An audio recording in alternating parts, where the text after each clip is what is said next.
Ingkang kula hormati para sesepuh, ini sepuh. Tadi ada Om Tanto, Om belum ya, Om Jadi, tadi Om Tentot dan semuanya, saudara-saudaraku, warga Madu Jasta yang kami banggakan, yang senantiasa sehat walafiat, yang tidak kami sebut satu persatu tanpa mengurangi hormat kami kepada semuanya. Kami mengucapkan taqabbalallahu minna wa minkum, taqabbal ya karim, siyamana wa siyamakum minal aidin wal faidin, mohon maaf lahir dan batin.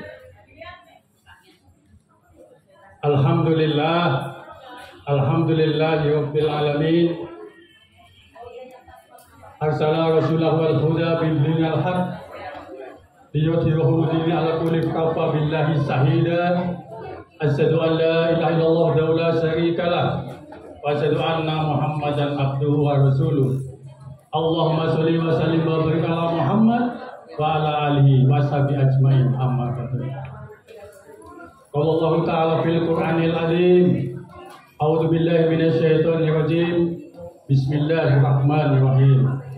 Ya ayyuhalladzina amanu kutiba alaikumus syiyam kama kutiba alal ladzina min qablikum la'allakum tattaqun. Bapak Ibu yang berbahagia, dalam kesempatan yang singkat ini kami tidak akan tausiah, ceramah atau mau hasanah, karena yang dihadapi kita semuanya bapak-bapak, ibu-ibu yang sudah pada mumpuni. Jadi percuma kalau kita tausiah bagaikan mengarami air laut, bagaikan ngajarin iwak berenang. Saya hanya akan bercerita, mudah-mudahan ada hikmahnya. Tugu salam itu berasal dari kata tugu, pedukuhan, dan salam, assalam. Tugu itu maksudnya pedukuhan, assalam itu selamat. Jadi pedukuhan yang penuh dengan keselamatan. Amin ya rabbal alamin. Di situ banyak sekali tokoh-tokoh yang terkenal, tokoh nasional bahkan internasional. Kalau kita lihat, ada situs yang sangat terkenal di sebelah utara, ada di Karangasem ada makam Dawar. Katanya makamnya makam Dawar.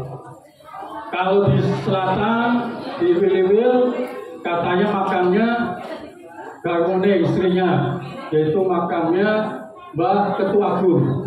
Mudah-mudahan semuanya masih mengingat peninggalan sejarah leluhur kita. Juga banyak sekali tokoh-tokoh Tugu Salam yang sangat terkenal.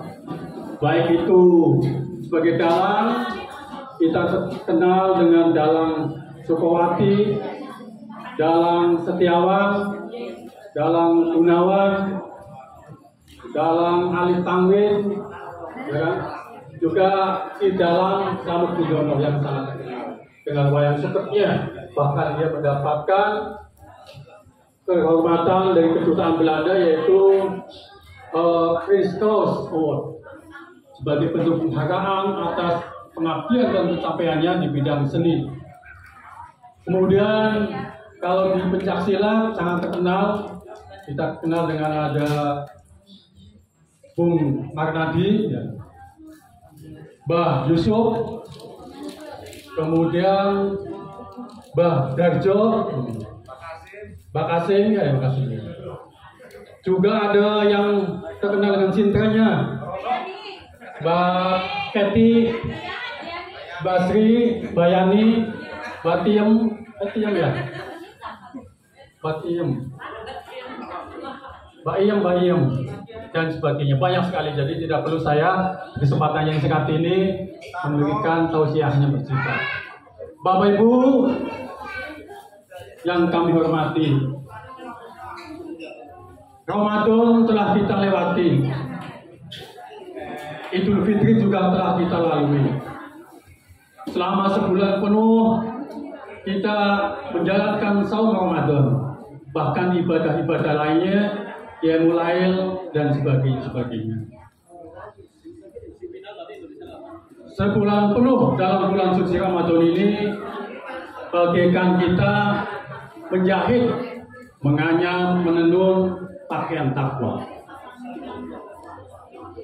Pakaian takwa itu hendaknya walaupun Ramadan telah selesai, tapi kita senantiasa pakai sepanjang hidup kita, bulan-bulan selanjutnya. Jadi jangan sampai setelah Ramadan ini kemudian kita kembali kepada kebiasaan-kebiasaan yang tidak baik kita. Orang yang bertakwa itu cirinya gampang. Kalau dia senantiasa bersih walaupun miskin, dia senantiasa berhemat walaupun kaya. Orang yang bertakwa itu dia akan senantiasa bertambah syukurnya kalau didapat keberuntungan. Orang yang bertakwa itu dia akan tambah sabarnya kalau mendapat ujian. Orang yang bertakwa itu dia tidak akan menuntut sesuatu yang bukan haknya. Orang yang bertakwa itu tidak mungkin dia mau menahan haknya orang lain. Orang yang bertakwa itu apabila dikritik, dia menyesal dan akan segera memperbaiki perbuatannya. Bahkan orang yang bertakwa itu apabila dicaci maki, dia mampu tersenyum dan mengatakan, apabila caciannya itu betul, kami bermohon kepada Allah Subhanahu wa taala, mudah-mudahan Allah Subhanahu wa taala mengampuni kita. Apabila cacian maka itu tidak benar atau salah, maka dia berkata, aku akan memaafkan kamu dan mudah-mudahan Allah Subhanahu wa taala memaafkan kamu. Demikianlah ciri-ciri yang bertakwa yang sungguh luar biasa. Diuji dengan kenikmatan, dia tambah beruntungnya, bersyukurnya. Diuji dengan penderitaan, dia bertambah sabarnya. Bapak Ibu yang kami hormati, warga Madisasar yang berbahagia. Kemudian setelah Ramadan itu telah melewati kita, bagaimana supaya kita senantiasa masih terjaga ketakwaan kita? Paling tidak ada dua hal yang bisa kita lakukan. Yang pertama, istiqomah. Kita senantiasa istiqomah. Amalan-amalan kita, ibadah-ibadah kita selama bulan Ramadan masih tetap kita lanjutkan. Kita masih tetap tadarus Al-Quran. Kita masih tetap upayakan sholat malam. Kita masih tetap rajin sedekah. Kita masih tetap menjaga lisan kita dan tubuh-tubuh kita dari perbuatan yang tidak bermanfaat, apalagi perbuatan yang haram. Kemudian yang pertama, kita senantiasa istiqomah. Kita melanjutkan, kita mengenakan pakaian-pakaian takwa kita yang kita jahit selama 1 bulan penuh. Kita tetap melanjutkan amalan-amalan kebaikan kita. Kalau kita melanjutkan amalan-amalan kebaikan kita, itu bagaikan makna dari bulan sekarang ini, yaitu bulan Syawal, yang artinya secara etimologis adalah sa'la, yaitu meningkat. Walaupun mungkin yang kita lakukan itu tidak sama sebagaimana bulan suci Ramadan karena kesibukan kita, tapi paling tidak kita telah berupaya meningkatkan kualitas rohani kita. Itulah yang dinamakan Syawal, sa'la atau meningkat. Yang kedua, jangan sampai kita menjadi hamba yang bangkrut amal-amal kebaikan kita. Siapa yang bangkrut? Rasulullah bertanya, atadzaru mal muflis? Siapakah orang yang muflis, orang yang bangkrut, orang yang amal-amalannya habis, bahkan dia kemudian dimasukkan ke dalam api neraka? Yaitu orang yang pada hari kiamat dia menyampaikan amalan-amalan puasanya sholatnya, zakatnya, tetapi pada saat masih hidup, pada saat di dunia, dia senantiasa mengambil hak orang lain, menahan hak orang lain, memukul orang lain, melukai orang lain, menumpahkan darah orang lain, dia mencuri, dia korupsi. Maka nanti pada saat di hari kiamat nanti, maka kata Rasulullah, amalan-amalan kebaikannya akan dilimpahkan kepada orang yang pernah dizolimi, pernah diambil haknya, pernah dicaci maki, pernah difitnah. Jadi waktu itu para sahabat berkata ketika Rasulullah mengatakan siapa yang orang yang bagus amalnya, siapa yang muflis, sahabat berkata orang yang tidak punya dirham, tidak punya harta benda, tidak punya uang. Bukan itu kata Rasulullah. Tetapi orang yang hari kiamat kelak amalannya habis karena kebaikan-kebaikannya dilimpahkan kepada orang yang pernah dizalimi sampai habis.